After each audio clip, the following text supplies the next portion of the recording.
KIH-28 in Philadelphia, Pennsylvania. During potentially dangerous weather situations, specially built receivers are automatically activated to warn of the impending hazard. Tests of the signal are normally conducted by the National Weather Service in Mount Holly, New Jersey, every Wednesday between 11 a.m. and noon. If there is a threat of severe weather during the normal test time, the test will be postponed to the next good weather day. Reception of this broadcast, and especially the warning alarm tone, will vary at any given location. This variability, normally more noticeable at greater distances from the transmitter, can occur even though you are using a good quality receiver in perfect working order. The warning alarm tone will be activated for hazardous weather watches and warnings for the following counties and marine areas near the city of Philadelphia, in Pennsylvania: Berks, Bucks, Chester, Delaware, Montgomery, and Philadelphia.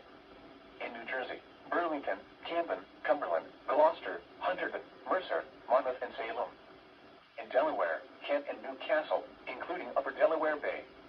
And in Maryland: Cecil, including Chesapeake Bay north of Pools Island.